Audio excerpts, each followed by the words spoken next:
Cześć, witajcie na kolejnej wyprawie. Dziś robimy drugą część bunkrów Wybrzeża Sula. Aktualnie znajduję się 5 km od ostatniego miejsca, w którym nagrywałem bunkry. I może dzisiaj uda znaleźć się ten bunkier, o którym mówiłem wcześniej. Nie jest to jeszcze ten fort, o którym wspominałem, który znajduje się daleko tam około 60 km. Na razie udaje się do pierwszego obiektu, który prawdopodobnie widzicie już na horyzoncie. Znajduje się on tam i od niego zaczynamy. Mam nadzieję, że dzisiejsze eksploracje będą owocne. Dobra, a teraz hop! Jesteśmy już przy pierwszym obiekcie i z tego co widzę już dostęp do niego jest niemożliwy. Chyba że z drugiej strony. Możliwe, że z drugiej strony. Ok, zaraz to sprawdzę. Hyc.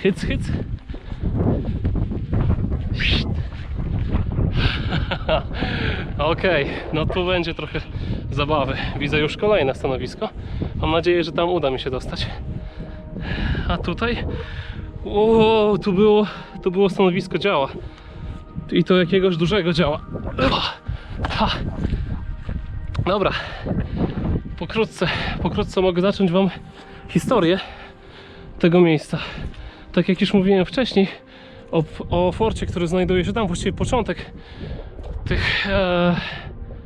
tych obiektów militarnych, który znajduje się tam, został wybudowany podczas II wojny światowej przez Niemców, którzy okupowali wtedy Norwegię. Ok, z tej strony da się wejść.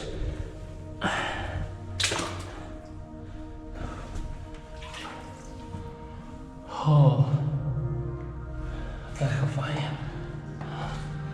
Gniazdko. Dobra, jest przejście dalej, super. Wracając do historii. Ten fort został wybudowany po to, żeby ochraniać lotnisko Sula, które jest wejście dalej i drzwi, które w dalszym ciągu się poruszają. Mają uszczelkę, więc może to dowodzić tego, że te drzwi były gazoszczelne. Jeżeli ktoś z was wie, może się wypowiedzieć w komentarzu. No, te drzwi mają około 3 cm grubości. Wydają się pusto w środku. Dobra, idziemy dalej.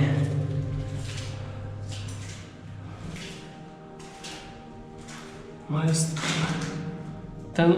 Ten bunkier jest ogołocony. Zostały tu tylko drzwi i ściany. Aha, dobra. To wejście nie prowadzi dalej, a tu jest świeży beton. Tu jest świeży beton, więc tu było przejście gdzieś dalej, ale jest zabetonowane. Dobra, wracamy na górę.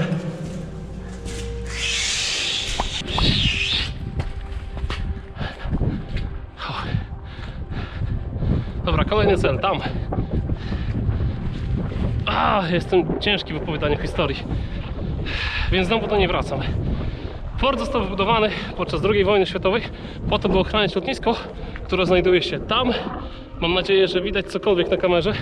W każdym razie znajduje się ono tam. Nazywa się lotniskiem Sula i tak jak już mówiłem, został on wybudowany po to, by je ochraniać podczas II wojny światowej.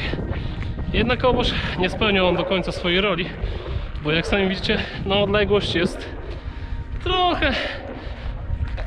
trochę zbyt duża, żeby móc aktywnie ochraniać to lotnisko. No niestety taka mała wpadka. Ale już... Dobra, znowu koniec historii. Jesteśmy przy drugim obiekcie. Widzę, że to wejście jest zamknięte i te wejście też jest zamknięte. I te wejście też jest zamknięte. I tu jest możliwość wejścia. Ok. To nie wygląda mi do końca na działo. Dobra, sprawdźmy, może da się tam wejść. Tak, da się. Dobra, schodzimy.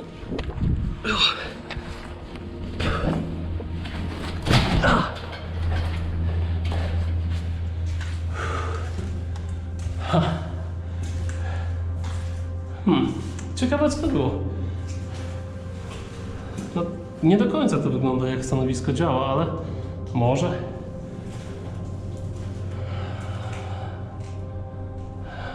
Fajnie, że to przejście jest otwarte. Przejdź.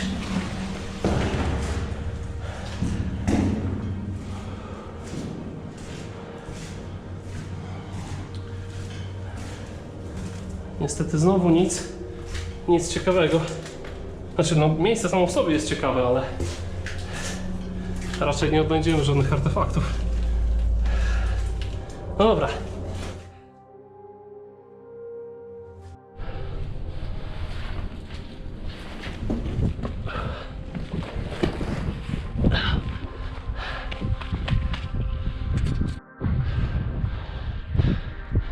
Czuję, że w tym filmie będę musiał dużo się przenosić z miejsca na miejsce. Ojku. No a to znacznie skróci czas eksploracji, przynajmniej dla was. Tak więc... Hop. Zaczynam być w tym coraz lepszy. Nawet trafiłem w to miejsce, w które chciałem. I z tego co widzę, mamy analogiczną historię. Wejście zamknięte, ale jedno jest otwarte, więc wskakujemy.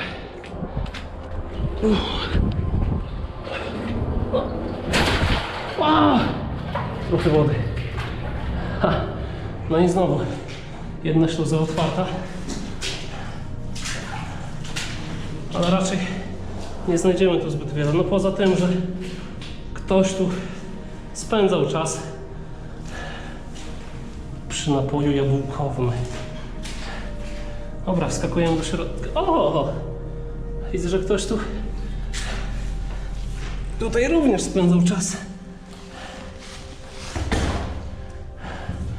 Warunki wręcz ekskluzywne. I romantycznie. No, widzę, że były też świeczki. No i spotkanie ze sztuką też. Żyj szybko, umieraj młodo, bądź dziki. No i miej radość. Pozdrowienia od Koralieni. Koralienia, również Cię pozdrawiam.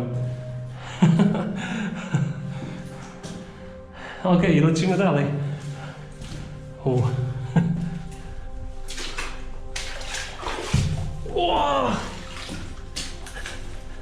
Trochę głęboko.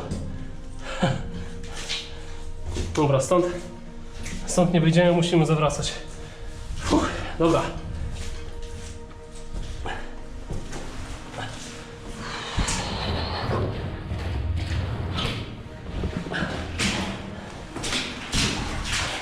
Szybki urbex. Okej, hopsa.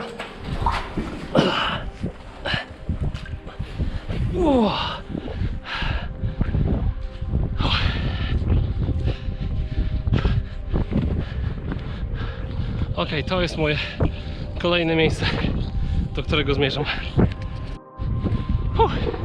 Dobre buty to podstawa. Przed chwilą wpakowałem się po kostki w wodę, ale jest ok.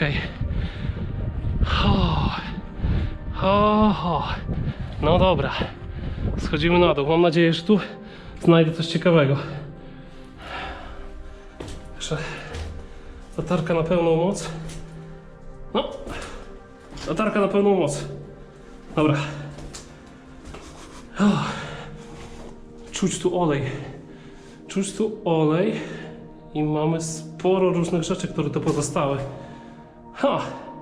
To wygląda trochę na miejsce, w którym mogła być energia elektryczna, bądź jakieś generatory, bo tam ewidentnie wentylator. I kable. A kable? Tak, to są chyba kable przesyłowe, druty przesyłowe. A może nie? Jeżeli ktoś wie, to niech wypowie się w komentarzu. No wygląda to jak kabel do przesyłu energii.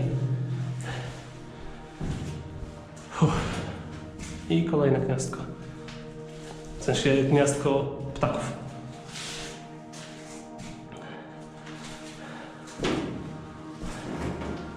Jakaś skrzynia. O. Teraz powiem wam bardzo ciekawą rzecz. Ogólnie ten fort, oczywiście nie cały, ale niektóre z jego części były użytkowane aż do 2007 roku.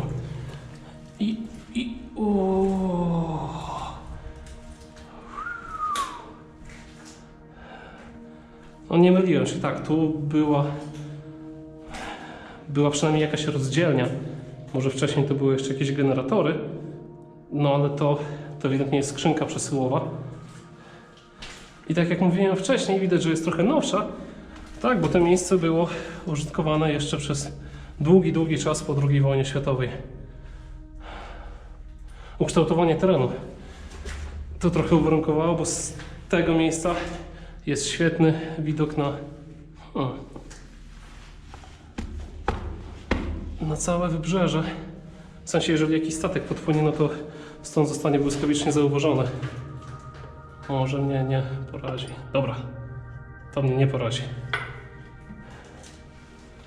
Jakie ogromne kable. Już to ma rozmiar mojego kciuka. Ciekawi mnie to, czy to było przejście, które szło gdzieś dalej, w sensie jakieś awaryjne przejście.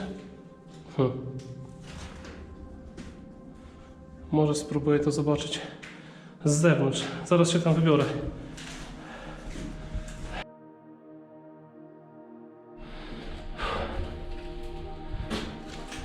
Wróciłem tu jeszcze na chwilę. Byłem na zewnątrz i to na pewno jest jakieś wyjście ewakuacyjne, bo droga, w sensie na górze, wygląda to tak, że wszędzie są skały, więc to prawdopodobnie było wyjście ewakuacyjne. Ale co jeszcze przykuło moją uwagę, bo to jest tłumik. Więc tak jak wam mówiłem, tu musiał być generator. Może generator awaryjny, może generator główny. I stąd, jak widać, tu jest taśma, która izoluje ciepło. W sensie zatrzymuje je w środku. I idzie aż tutaj. Więc tu prawdopodobnie stał generator. I na to by wskazywało też poprowadzenie tych kabli, które idą stąd na ścianę. Prawdopodobnie szły też tutaj do skrzynki rozdzielczej. Tak więc tak, tu był generator, którego już nie ma. Mam nadzieję, że zobaczymy coś równie ciekawego w następnych obiektach.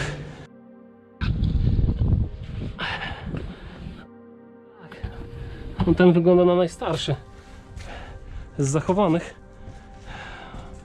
Nie ma w ogóle jakiegoś obmurowania, tak jak to ma miejsce w innych bunkrach. No tu jest ewidentnie głębiej, więc ciekawe, czy to jest jakaś pozostałość po tunelu, czy może po jakimś karabinie, może dalmierzu. Nie mam pojęcia. No nic, uderzam w następne miejsce. Eksploracja i hiking w jednym. Oczywiście jest tu droga, no ale po co używać drogi?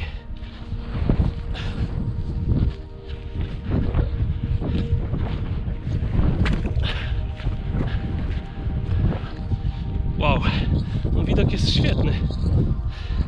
Nastawiam nie tylko, czy ten radar, który widzicie tam po lewej, był też radarem podczas czasów II wojny światowej.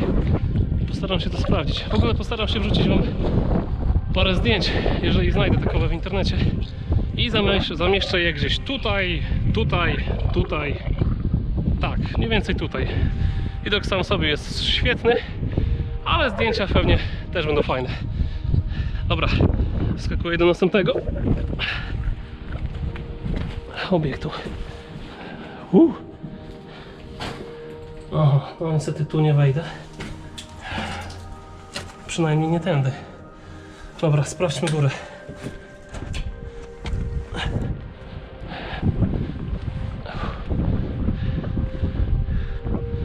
No nie róbcie mi tego. To musiało być coś dużego.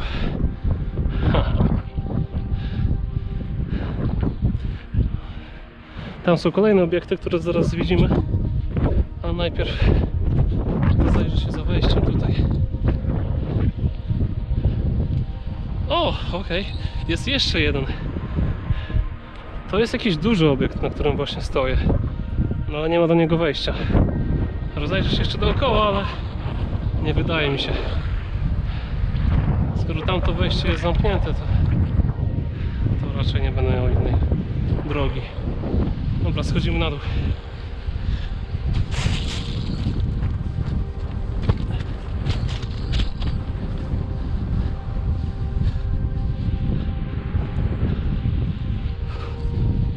Miejsce, po którym się teraz poruszam, jest ogólnie dostępne, tak więc jeśli ktoś ma ochotę na fajny spacer, może się tu wybrać.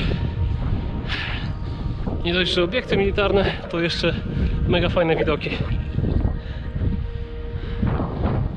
Tędy raczej nigdzie się nie dostaniemy, ale spróbujmy. O.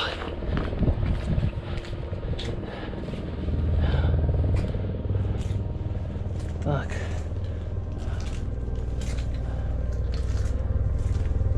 To są tylko jakieś komory, nic więcej. No dobra. Wychodzę stąd i uciekam do następnego miejsca. Przed chwilą byliśmy tam i już jesteśmy tu. To jest następne stanowisko działa. Niestety nie ma tu nic poza nim. Żadnych wejść do tuneli ani tym podobnych rzeczy, niestety. Powiem wam, że chodzę tu już jakiś czas, tak więc miejsce na wycieczkę jest świetne. Naprawdę zapewnia sporo czasu, który można poświęcić na hiking w tak pięknej okolicy. Dobra, te działo zaliczone, znaczy te miejsce po dziale zaliczone, kolejne zaliczone. Czas na tamte.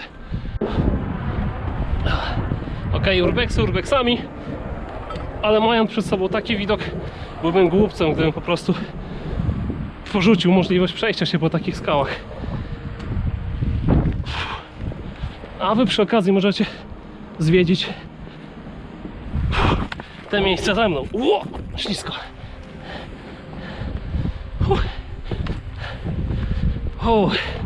Pogoda jest super. Więc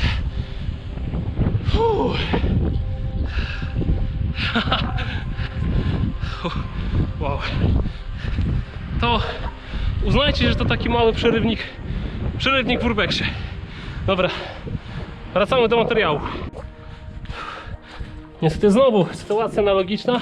Mamy tylko miejsce, w którym stało działo i nic więcej. Prawdopodobnie teraz uderzę tam. Może tam uda mi się znaleźć jeszcze jakieś pozostałości bunkrów bądź też innych obiektów. Dobra, trzeba się przygotować.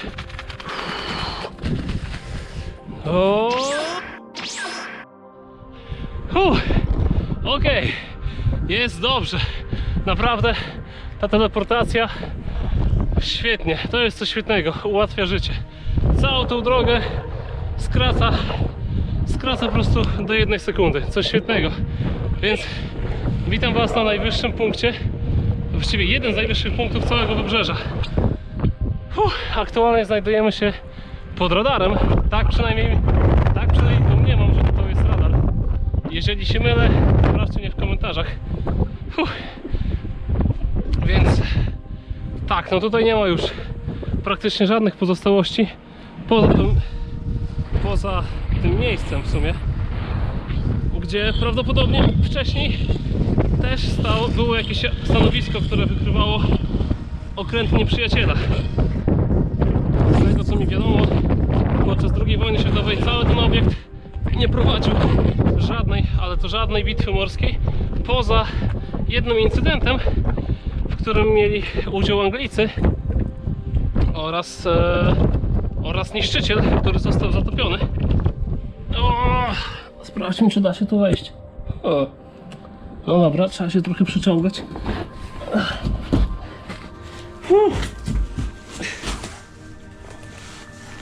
To Mariusz, grubasie.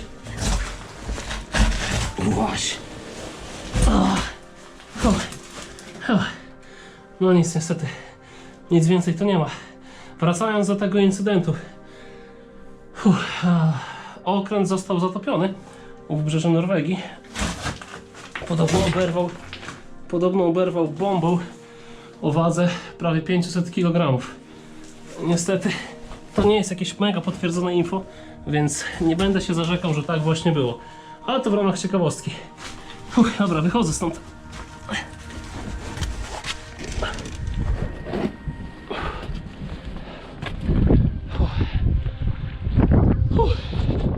I w tym miejscu będę kończył swoją dzisiejszą przygodę. Tak więc, drogi widzu, mam nadzieję, że Ci się podobało. Jeżeli doceniasz moją pracę, chociaż doceniasz to może zbyt duże słowo, wracamy do tego, co powiedziałem przed chwilą. Jeżeli Ci się podobało, to może rozważ subskrypcję tego kanału. Będzie mi bardzo miło. Na pewno da mi to jakiegoś większego kopa do kolejnych nagrań. Jeżeli tego nie zrobisz, ja będę nagrywał dalej. I w sumie wszyscy będą szczęśliwi. Ja będę mógł eksplorować miejsca, wy będziecie mogli je oglądać. Tak więc do zobaczenia na następnej przygodzie i jazda!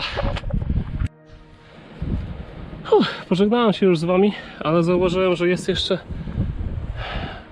pewna ciekawa możliwość, która mnie strasznie, ale to strasznie intryguje. Bo chcę zobaczyć, jak to miejsce będzie wyglądać z jeszcze wyższego punktu. Tak więc proszę nie dzwońcie na policję. Ja to robię na własną odpowiedzialność. Nie niszczę też niczego, więc nie chcę być pozwany do odpowiedzialności.